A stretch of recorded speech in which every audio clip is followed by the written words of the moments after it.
శ్రావ్య TV. ముందుగా headlines చూద్దాం. వల్లభనేని వంశీ అరెస్టుపై తీవ్ర స్థాయిలో స్పందించిన జగన్. కేసీఆర్ కు తెలంగాణలో జీవించే హక్కు లేదు, CM Revanth. F-35 fighter jet ప్రత్యేకతలు ఇవే. రేవంత్ కొడితే ఎలా ఉంటుందో కేసీఆర్ కు మరోసారి చెప్పాలనుకుంటున్నారా? శ్రీశైలానికి 24 గంటలు అనుమతి. యాసిడ్ దాడి ఘటనపై సీఎం చంద్రబాబు ఆగ్రహం. మద్యం సేవించడంలో తెలంగాణ టాప్. శ్రీవారి లడ్డూ కల్తీ వ్యవహారం, నిందితులకు వైద్య పరీక్షలు. భారత్లో నిశ్శబ్దం, అమెరికాలో వ్యక్తిగత విషయం.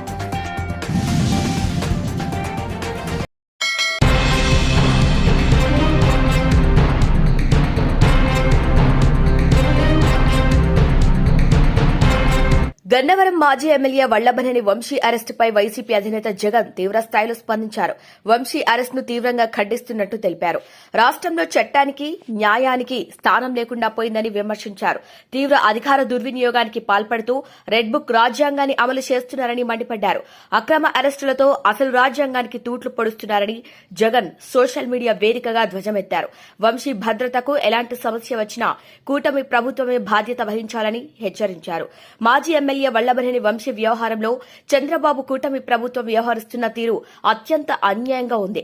గన్నవరం కేసులో తనపై టీడీపీ వాళ్లు ఒత్తిడి తెచ్చి తప్పుడు కేసు పెట్టించారంటూ ఓ దళిత యువకుడు సాక్షాత్తు జడ్జి ముందు వాంగ్మూలమిచ్చి అధికార పార్టీ కుట్రను బట్టబయలు చేశాడు. దాంతో తమ బండారం బయటపడిందని, తమ తప్పులు బయటికి వస్తున్నాయని తట్టుకోలేక దాన్ని కూడా మార్చేసేందుకు చంద్రబాబు దుర్మార్గాలు చేస్తున్నారన్నారు. వాంగ్మూలం ఇచ్చిన రోజే ఆ దళిత యువకుడి కుటుంబంపైకి పోలీసులు, టీడీపీ కార్యకర్తలు వెళ్లి బెదిరించడం కరెక్టేనా? ఈ కేసు సుప్రీంకోర్టు దృష్టిలో ఉంది. సుప్రీం ఆదేశాలతో దిగువ కోర్టు ఈ కేసును విచారిస్తోంది. అలాంటప్పుడు పెట్టింది తప్పుడు కేసంటూ వాస్తవాలు బయటికి వస్తుంటే మొత్తం దర్యాప్తును, విచారణను, చివరకు జడ్జిను, న్యాయ ప్రక్రియను అపహాస్యం చేస్తుండటం అధికార దుర్వినియోగం కాదా అంటూ జగన్ ప్రశ్నించారు.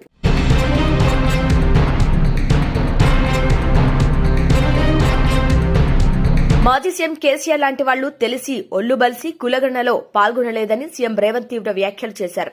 అలాంటి వాళ్లను సామాజిక బహిష్కరణ చేయాలని, వారికి తెలంగాణలో జీవించే హక్కు లేదని చెప్పారు. బీఆర్ఎస్ నేతలు కాకిలెక్కలు చూపి తమ సర్వే తప్పు అంటున్నారని మండిపడ్డారు. జనాభా లేకపోయినా రావులంతా కలిసి పదవులు పంచుకున్నారని దుయ్యబడ్డారు. కేటీఆర్, హరీష్, పోచంపల్లి గ్యాంబర్లు అని విమర్శించారు.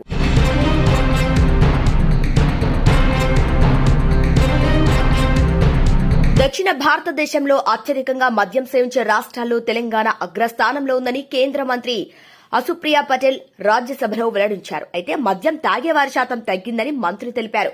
జాతీయ కుటుంబ ఆరోగ్య సర్వే ప్రకారం 2015-16లో ఏపీలో 35%, తెలంగాణలో 54% మంది మద్యం సేవించేవారని పేర్కొంది. ఇక 2019-2021లో ఏపీలో 31%, తెలంగాణలో 50%కి తగ్గిందని వారు తెలిపారు.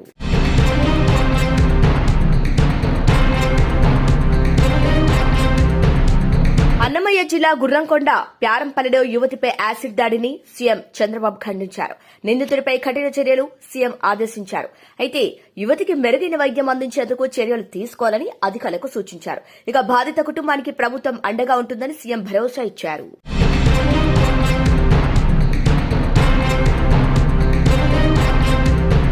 మహాశివరాత్రి బ్రహ్మోత్సవాల వేళ శ్రీశైలానికి ఈ నెల 19 మార్చి 1 వరకు అటవీశాఖ చెక్పోస్టులో 24 గంటలు అనుమతించనున్నారు. అయితే పాదయాత్రగా వచ్చే భక్తులకు అన్ని ఏర్పాట్లు చేస్తున్నట్లు శ్రీశైలం సబ్ డీఎఫ్ఓ అబ్దుల్ రవూఫ్ చెప్పారు. అటవీ ప్రాంతంలో 2 నుంచి 5 లీటర్ల వాటర్ బాటిల్స్ తీసుకెళ్లొచ్చని, చెత్త కుండీల్లోనే ప్లాస్టిక్ వ్యర్థాలు వేయాలన్నారు.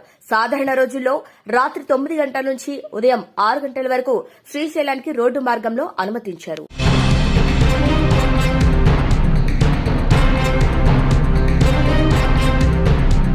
తిరుమల శ్రీవారి లడ్డూ ప్రసాదం కల్తీ వ్యవహారంలో అరెస్టైన 4 నిందితులకు తిరుపతి రుయా ఆసుపత్రిలో వైద్య పరీక్షలు పూర్తయ్యాయి. నిందితులు AR dairy MD Rajasekharan, Bhole Baba dairy మాజీ డైరెక్టర్లు విపిన్ జైన్, పోమిల్ జైన్, శ్రీ వైష్ణవి డైరీ సీఈఓ అపూర్వ వినయకాంత్ చావ్లాను తిరుపతిలోని సిట్ కార్యాలయానికి తరలించారు. ఇక కస్టడీలో సిట్ అధికారులు పలు అంశాలపై వివరాలను రాబట్టనున్నారు.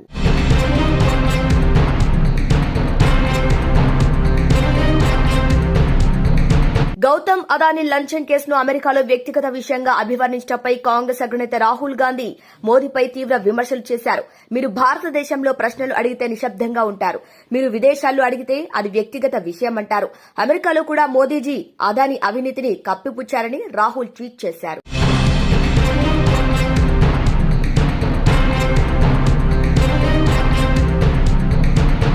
F-35 యుద్ద విమానాలను భారత్ కు విక్రయించేందుకు యుఎస్ అంగీకరించింది. F-35 ఫైటర్ జెట్ గంటకు 2000 కిలోమీటర్ల వేగంతో ప్రయాణిస్తుంది. రన్వే అవసరం లేకుండా నిట్ట నిలువుగా గాల్లోకి లేస్తుంది, అలాగే కిందకు దిగుతుంది. రాడర్లు కళ్లు గప్పి శత్రు స్థావరాలను ధ్వంసం చేస్తుంది. దీని ధర 695 కోట్ల నుంచి 990 కోట్ల వరకు ఉంటుంది. ఇందులో పైలట్ ఉపయోగించే హెల్మెట్ ధరే 3.50 కోట్లు ఉంటుంది. వీటిని యుఎస్ అన్ని దేశాలకు అమ్మదు.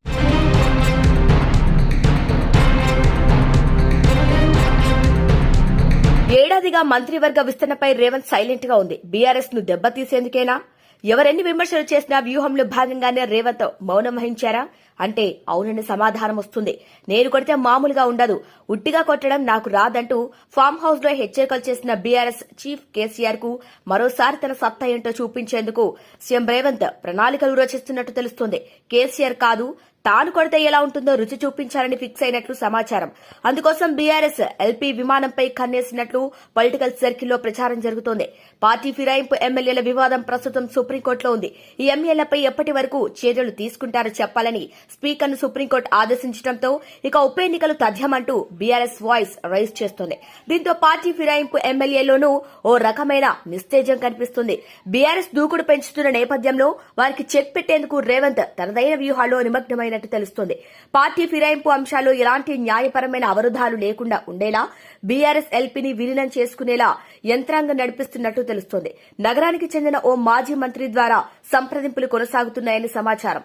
మరో 16 మంది ఎమ్మెల్యేలు దీంతో గతంలో జరిగిన అవమానానికి ప్రతీకారం తీర్చుకోవడంతో పాటు సరైన సమయంలో బీఆర్ఎస్ ను దెబ్బతీసినట్లవుతుందనే ఆలోచనతో రేవంత్ అడుగులు వేస్తున్నట్టు చెబుతున్నారు.